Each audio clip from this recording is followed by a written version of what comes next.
Hello virtual dreamers, Gregory here. If you're watching this video, it's safe to say that you want Sword Art Online to be real. You, like me, want to head out onto a grassy, virtual field, sword in hand to swing at boars till the sun goes down. Throughout this series, I've covered some ways in which a Sword Art Online game could be made using today's technology, but haven't really covered the actual Sword Art Online games that have been released. In addition, I frequently address a Sword Art Online game made for 2022 that technically hasn't been announced yet. This isn't a Let's Play channel, and I'd like to think Bandai Namco has better search engine optimization than would require for me to point out to you guys that there are Sword Art Online games in existence. So we'll be going over what the presently available Sword Art Online games and VR MMOs of today say that has me expecting that a Sword Art Online game will be released in 2022.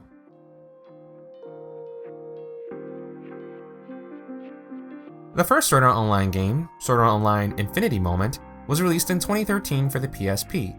Since then, Lost Song, Hollow Realization, and Fatal Bullet have released, with Alicization Underworld coming soon. That means we've had a Sword Art Online game release with modest production values very close to every year or so, not counting the mobile games and alternate projects like the Axel World crossover or the beginning demo created with IBM.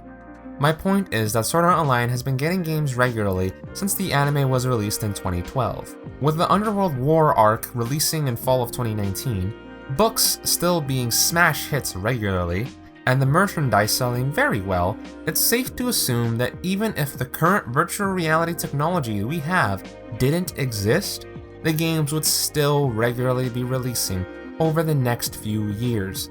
Missing out on an opportunity to capitalize on a timely date when they're already making so many games is a waste of a good marketing opportunity. So to me, it's never been a question of if a Sword Art Online game would be released by 2022, but rather what kind of game we would be getting. In that respect, history doesn't give me any reason to expect great things on this front.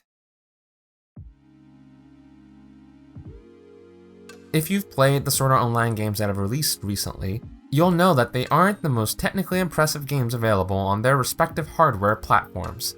The Sword Art Online games have been successful enough to support their continued existence and the production of more games, but none of the titles have drawn a degree of success to warrant an increased budget. By comparison, another franchise based on a series of books, The Witcher, grew immensely with each installment. The first game was ambitious, but technically unremarkable for its time. The second game made a much stronger impression and garnered a greater reputation, but the third game pushed things to the stratosphere to the point that it's on a pedestal as many people's game of the generation or even game of all time lists. Good businesses will only invest into things that serve as assets with a promise, if not a guarantee, of a greater return on investment. So far, Sword Art Online's been doing well enough to warrant making more games, but not so well to warrant putting Tales of, Dark Souls, or even Smash Bros. Degrees of money into them, let alone the kind of World of Warcraft, God of War, and Grand Theft Auto 5 levels of money such a full project would demand. You might think that this doesn't matter much since great games with high production values like Hellblade: Senua's Sacrifice can be made on a relatively small budget. But for a title of the caliber of what the anime's Sword Art Online is, we're talking that whole army's worth of artists will be required to handle the creation. Game Theory calculated the cost to be well over $1 billion on the high end, an estimate that I'd consider fair, if not a bit conservative. The sheer scale of Sword Art Online, tied in with it being an MMO, would make it such that any studio that wants to do it any form of justice would have no choice but to pour an enormous amount of resources into its creation. When SAO as a AA franchise has barely managed to generate enough money to make more games of its own series at the same production levels, there's just no good justifications for the publishers to suddenly decide to put close to half their present net worth into the franchise. If the next Sword Art Online game sold 30 million copies, this would be a very different conversation. But at the present, it'd be impressive if the whole game series had sold that many units. So if the series isn't selling that well in the first place, What makes me think they'd even bother to make a game using VR for it? Quite simply, it's because it doesn't take that much effort to do so. Making a great game in VR is one thing, but having something playable in virtual reality can be as simple as toggling a button on or off in the settings. That's all it takes in software like Unity and Unreal to get things going, with the rest of the complexity of creating a virtual reality title being based on the design challenges of an unfamiliar medium and wanting to make something people want to actually play. All the rest is just standard game development. When you consider that RPGs and even MMORPGs currently exist on a platform as weak as the Oculus Quest, which uses a cell phone processor from a few years ago for both the games and spatial tracking at the same time, it should be clear that there won't be much trouble adding even rudimentary VR support to a Sword Art Online game by 2022. The fact that we don't have more virtual reality content for Sword Art Online and other VR-based franchises at the moment feels like the most bizarre disparity between marketing potential and reality that I've ever seen.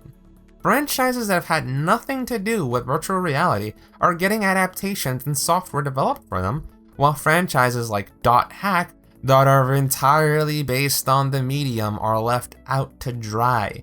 Our VR technology is actually better than the stuff that has been featured in .hack in the past, yet no one with the rights has so much as commissioned a walking simulator featuring the models from the PS2 era of games. It's baffling to me at this point, and if it isn't done in some capacity by 2022, if not before so, I'll just have to start reevaluating my understanding of reality. With what I've said in mind, do I think you should buy this hypothetical Sword Art Online game from 2022? That depends. If it features online multiplayer with opportunities to meet other players, my answer is gonna be yes. While I know that whatever game or software releases around that time will not be able to hold a candle to the ideal pictured in Sword Art Online's first episode, I can't in good faith say that a fan of Sword Art Online should deny themselves the pleasure of being among a large group of like-minded individuals on the biggest day of the franchise's history. Just about every tech company has put the mark on full dive level virtual reality happening sometime in this century, but definitely none of them have bothered to put it in this decade. That sucks, but to ignore what we do have because of what we don't would be a mistake, and I for one feel privileged to live in a time period that we currently do. We're in a bizarre period of human history where you can build and create just about whatever you put your mind to, given enough time and resources. I can go from fighting monsters in Journey of the Gods to slicing blocks in Beat Saber with a few button presses. I wouldn't say to get everything just on the principle of things, of course. A single-player 2022 Sword Art Online game could only be recommended to franchise diehards that have already been playing the games up to this point. So to sum things up, if you want to play Sword Art Online the way it happens in the show by 2022, you'll have about as much luck turning out to be Kaya by yourself. If you want to just play a Sword Art Online themed game, Bandai Namco would appreciate your wallet's patronage. Waifu games are a big business, you know. Thank you very much for watching this video. That shot about being Kaya by yourselves may have been a metaphor for the difficulty of the task at hand, but remember that I've been encouraging development and learning on the subject of VR for years now. Every last one of you who comments that they wish Sword Art Online or the Nerve Gear was real has it well within the reach of their futures to make that a reality. We have the ultimate learning tools at our fingertips thanks to computers and the internet. Don't let others decide what is and isn't possible without first putting in your own work on that judgment. Join us on the Virtual Dreamers Discord server to make things a reality and bring about the future that we all want. I started building my own virtual reality rig because I saw that the VR industry wasn't going to give me what I wanted, so I was going to give it to myself as the next best option. Join me and the rest of the Virtual Dreamers as the pioneers that reach out into the VR horizon and conquer its depths. Again, thank you very much for watching this video. Till next time, my fellow adventurers and dreamers, this has been Gregory, logging out.